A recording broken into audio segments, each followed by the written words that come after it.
cross Douglas Hall off their list of living choices next semester. We'll look at the threat of civil war through an NIU Ukrainian student's eyes. And one local farmer is getting back to basics, way back. NTC News Tonight starts now.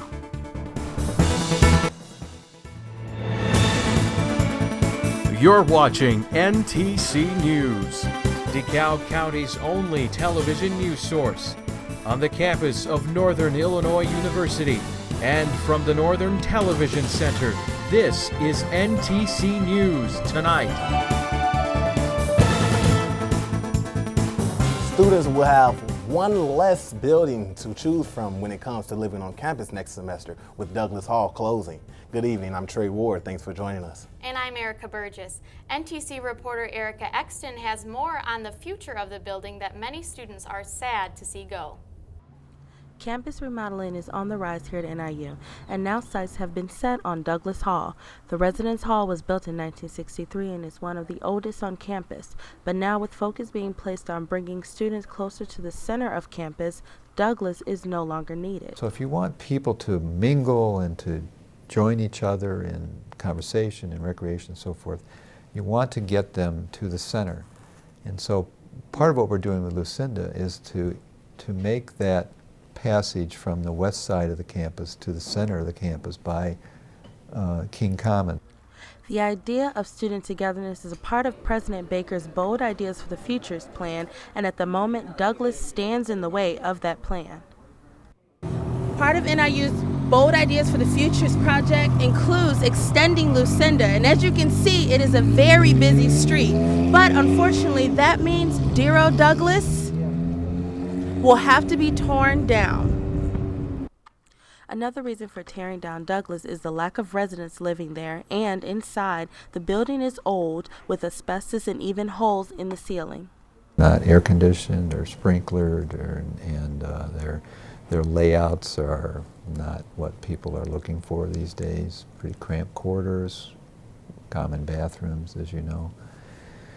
No elevators.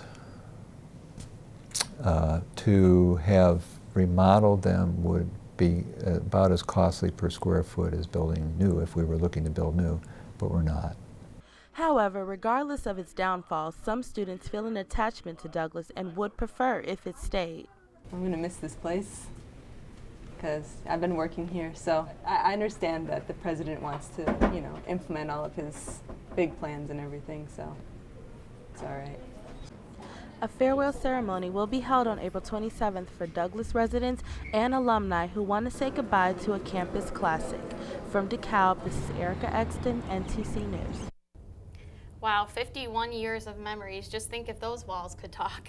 A building that old definitely deserves a final farewell. Douglas Hall is set to be demolished this summer, and construction to extend Lucinda will begin shortly after and is scheduled to be completed by mid-November.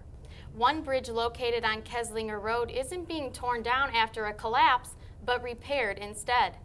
After nearly 6 years, the collapsed bridge on Keslinger Road is finally set to be repaired. The construction will begin this fall and should conclude by the end of the year. It's been disputed who should be responsible for funding the repairs of the bridge. This finally came to an end last week when the county agreed to replace the bridge using a $900,000 legal settlement from a Crystal Lake trucking company. The bridge collapsed in 2008 when their overweight trucks crossed over the bridge. NIU students and DeKalb residents can look forward to a new hangout spot coming later this year.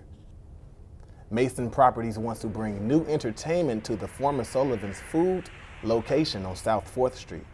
One portion of the building will become a 24-hour laundromat with about 120 dryers and 100 washing machines. The other portion of the building will be a 12,000 square foot bowling alley with 13 lanes. Owner Jim Mason says he has plans to add a restaurant, meeting and party rooms, gambling machines, and arcade games in the bowling alley. Mason says construction isn't expected to begin for another 8 weeks. DeKalb police are asking for all of your unwanted prescription drugs for National Prescription Drug Take-Back Day this Saturday morning. This weekend, the department is accepting unwanted prescription drugs anonymously from residents. This event provides a safe way to dispose of prescription drugs. It can also help clean up the water supply.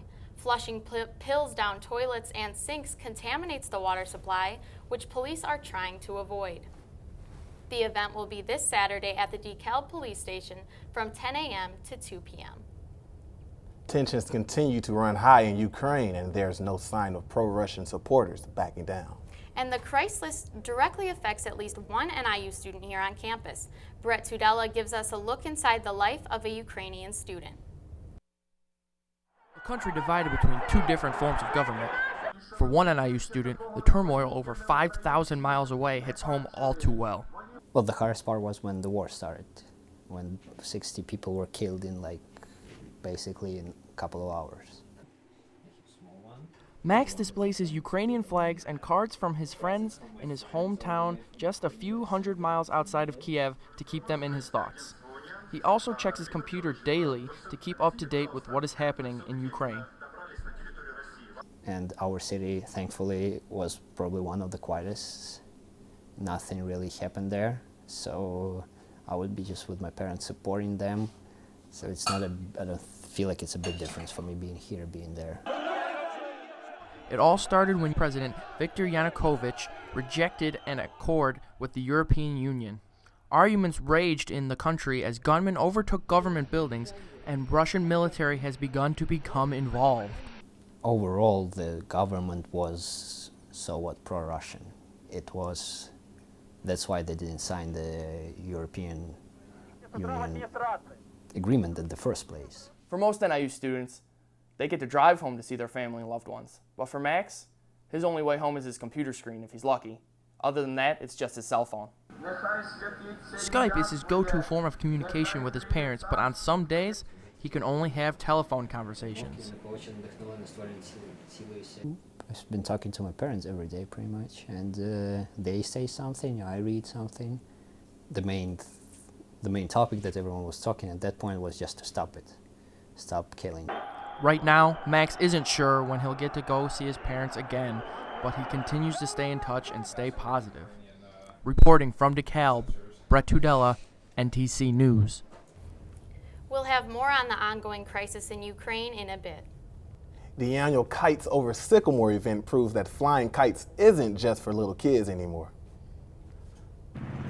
This small flower shop, Car-Free Flowers, hosts Kites Over Sycamore every year on the Saturday before Easter for high-flying fun for all ages. Kids can come to the kite building workshop and build and color their very own kite to fly. Although this event isn't just for children, as adults have found their inner child and also enjoy painting the sky. The really fun stuff is the stunt kites, and then of course if you've heard of kite surfing, that's a blast. But this is just kind of a leisurely way to enjoy being out in the day. One local farmer's passion for organic foods has turned into a way of life. And she's eager to share her lifestyle with others. Inside the 815 reporter Sabrina Bennett has more on the farm that's anything but typical.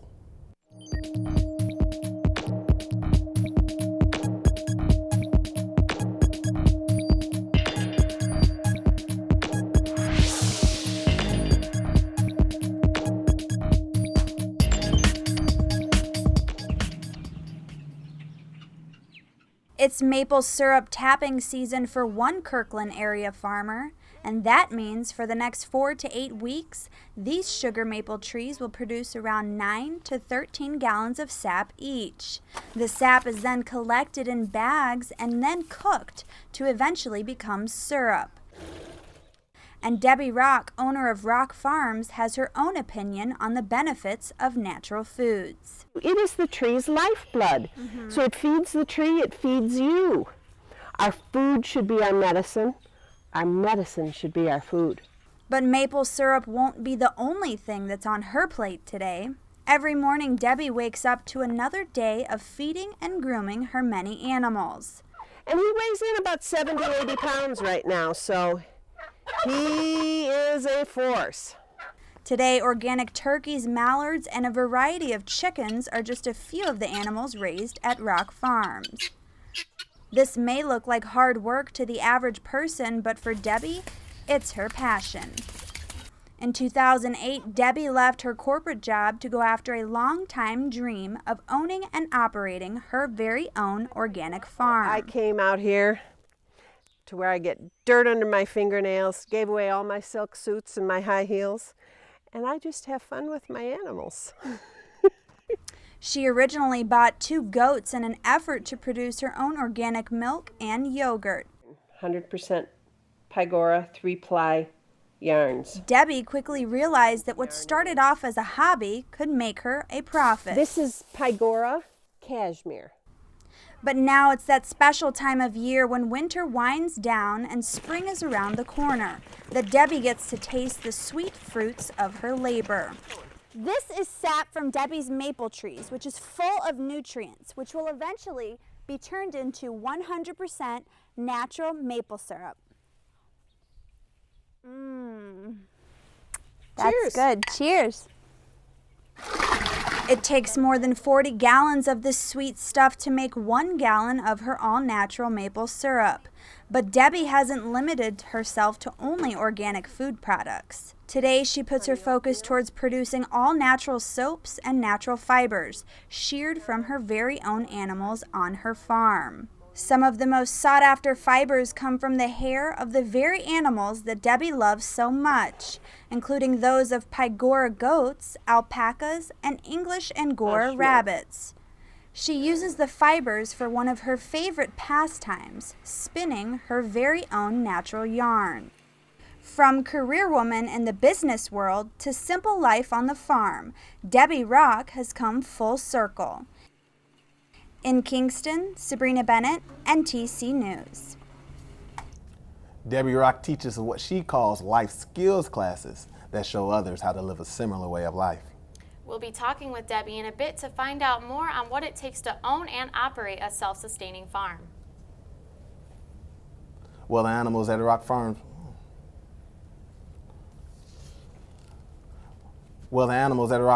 would sure be loving this weather, would you think, Brittany? Oh yeah, definitely. We have Brittany Merlot here to talk about what's to expect this week in the weather.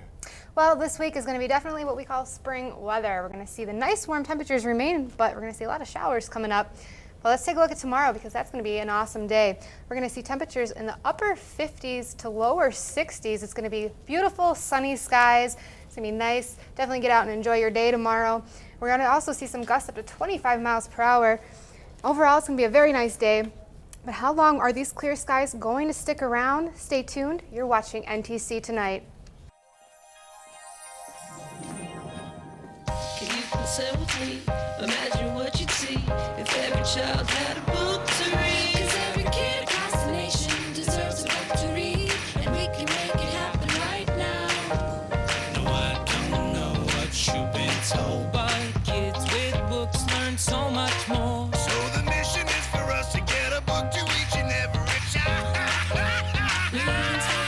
So let's join hands, book people unite, unearth hidden passion. Come on, we'll have a good time. Planting seeds of inspiration to motivate some magic. To change the writing on the wall, writing on the wall, and make a difference. One book can inspire a child. One book can be the first thing that helps to change a life. People unite. Read to a child today and spark a lifetime of ambition.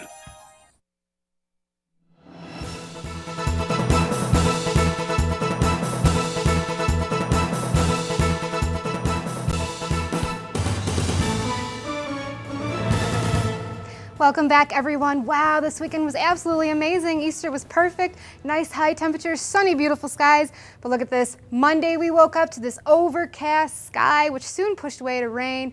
And today we did see a high of 74 degrees, which is great. Look at that. It's above our normal record temperatures for this time of year, which is awesome. We've been looking for these high temperatures for a long time now. Even our low of 43 degrees is above our normal. I remember when that low, we were excited as a high a few months ago.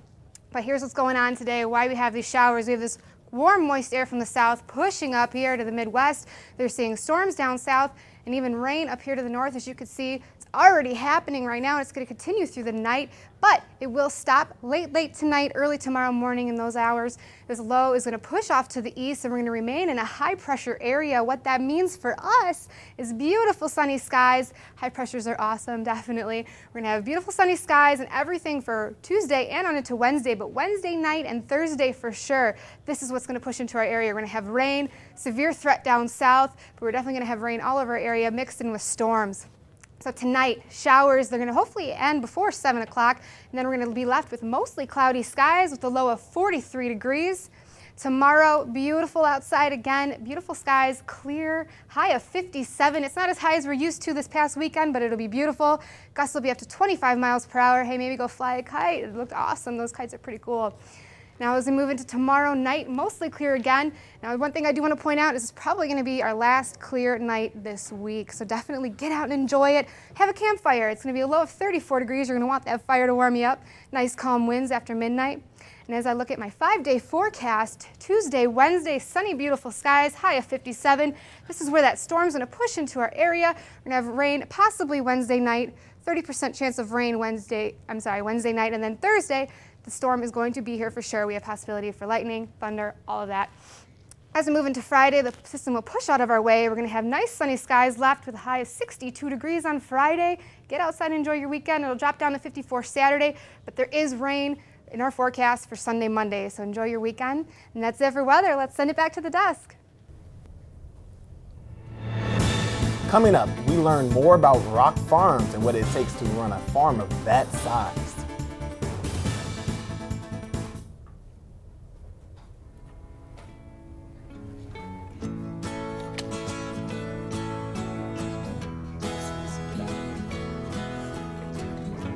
Wake the sun, tell him that I've begun to dream of things to come, and tell the trees not to look for me. I'm going to find some peace of mind. Wake the sun, wake the sun, wake the sun, wake the sun.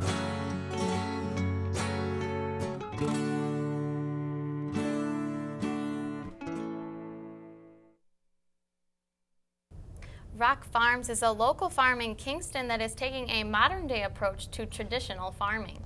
Debbie Rock joins us today to talk more about her farm and the different products that are made there. Hello, Debbie. Thanks for joining us. Hi, Trey. Hi, Erica. Hi. So, Debbie, you are not your typical farmer. What made you want to leave your old life and go and start this farm?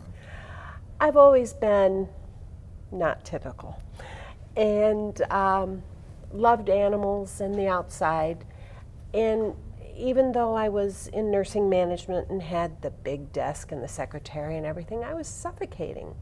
We've come to the point where we live in a gray cubicle sort of existence and we lose our souls. We have no connection to creation anymore. So I wanted to get back and create some things. And the way I've done it, agriculture and art are joined with education. So speaking of creating things, tell us, what did you bring to the studio today? Well, fiber is my focus. And that includes wool, which is normally what you call fiber from sheep, alpacas, rabbits, and I do my own silkworms. So my Earth Day necklace is wool. My little Nomi guy here is totally wool. There's no, it's just felted. There are some pipe cleaners in his arms, but totally created there. My 88-year-old mother-in-law teaches pottery at my school. And these are my first firings, some pieces that I made. Some of my yarn, real wool. Good wool is not scratchy. And that's what I raise, really good wool. And I make soaps of totally natural. The scent of this is lang lang. It's a tropical flower. It's not chemicals, it's truly from the flower. And it's just really good for you if you'd like to take a sniff. So can you tie all this into your life skill classes? What are those also that you teach? Okay. As I was changing my life and noticing other people and their ways of life that weren't exactly in harmony with nature, I thought, why not share what I've come to know and teach other people? Like I said, we teach pottery, pretty much anything your ancestors really needed to know to survive. We can help you learn. I make my own probiotic ginger ale that's actually pretty good, and it's also good for you. Squeeze apple cider from my apples, and teach other people how to do these things. Make soap that really feels good on your skin and is good for you.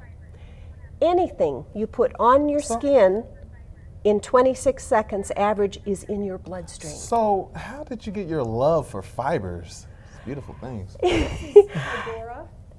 I don't exactly know how, you know, it's just something that I've always loved animals since I was very tiny. And fiber is a product that comes from animals that is actually useful. How do you manage your time and tend to all these animals that you have? Well, I thought this morning was going to be a typical morning, and I got ready to bottle feed my baby goats and to milk my milkers, and came out and I had another doe in labor and have a new baby goat this morning. And there's just, you know, one never knows what's around the next corner. So what does the future hold for Rock Farms? Hopefully extending my knowledge, sharing with others, helping them to live their best lives, and thoroughly enjoying the life I live with dirt under my fingernails. Well, thank you for joining us and sharing your story. Thank you for having me. If you would like to find out more information about Debbie's products or the life skills classes, you can visit her website at rock-farms.com. A teenager made it alive through an unbelievable flight. And the Ukraine crisis continues. Here's what's happening in today's World Watch. The number of dead in that ferry disaster off the South Korean coast is now 64. Divers continue to recover more bodies. They have had difficulty entering the ferry because of low visibility, bad weather, and strong currents. About 240 people, many of them high school students, are still missing. The boat's captain and 2 other crew members were arrested for negligence. 3 people have been killed at a pro-Russia checkpoint near the eastern Ukrainian city of Salvyansk. Pro-Russia leaders in control of the city have ordered a curfew. The shooting is the second deadly incident in the last 4 days in eastern Ukraine. On Wednesday night, 3 people were killed during a demonstration outside a Ukrainian military base. There is still no trace of missing Malaysia Airlines Flight 370. A crew from New Zealand is among those looking for any signs of it. A submersible has been deployed for its 9th journey deep into the southern Indian Ocean. Officials say up to 10 military aircraft and 11 ships are scouring for traces of the aircraft. Did he or didn't he? Some experts are questioning the story of a teenager who may have hitched a ride home from California to Hawaii in the landing gear wheel well of a Boeing 767. Crews noticed the 16-year-old wandering the tarmac at the airport in Maui. They say he was dazed and confused. He claimed to have hitched a ride from San Jose. And that's today's World Watch.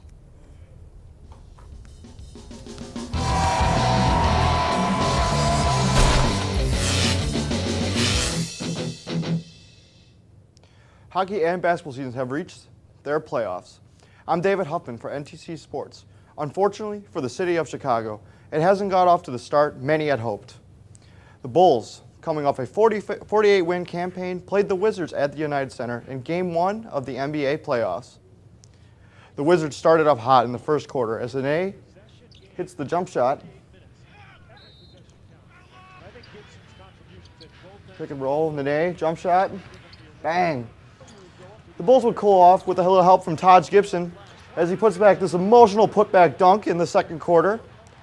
In the third quarter, the Bulls would continue to surge against the Wizards. And Kirk Hine would help with the reverse layup off the dribble. Unfortunately, in the fourth quarter, Marcin Gortat would give the Wizards the lead on the putback, a lead the Wizards would not surrender as they take Game 1 of the best-of-7 series. A big congrats goes out to Joakim Noah as he was voted Defensive Player of the Year. He joins the great Michael Jordan as the only other Bull to win the award. Also, the Portland Trail Blazers and Houston Rockets started their 7-game series last night. LaMarcus Aldridge and James Harden prepare to do battle. As we move on to later action with 4 seconds left in the game, Wes Matthews puts up a shot, and LaMarcus Aldridge gets his mitt and puts the ball in to send it into overtime. Damian Lillard ties the game up at 118 in overtime with 5 seconds left. James Harden hits the step-back shot. He's unable to make it, and the rebound goes to Portland as they take Game 1 of the 7-game series. LaMarcus Aldridge and Damian Lillard became the first set of teammates to score 45 and 30 respectively. Since you guessed it, Michael Jordan and Scottie Pippen did it in '92. If the Blackhawks are looking to get back into the series with the St. Louis Blues, they'll have to do without star defenseman Brent Seabrook. Brent Seabrook will be suspended for 3 games for this nasty hit on David Backes. The NHL determined that Seabrook had enough time to avoid the check, but instead delivered a violent hit that caused Backes to crash into the boards. That's it for sports. Back to the desk. Erica and Trey will tell you what is coming up next. Coming up, Sycamore Speedway is gearing up for their opening night, and one racer tells us how local tracks are the starting line for local race stars.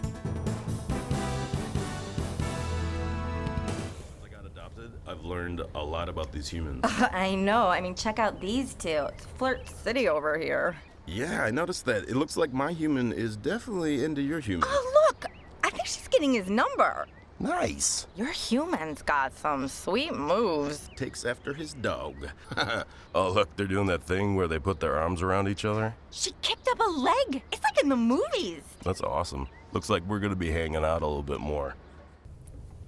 You don't have to go to Talladega to experience racetrack excitement. One local raceway is holding their own when it comes to the dirt track racing.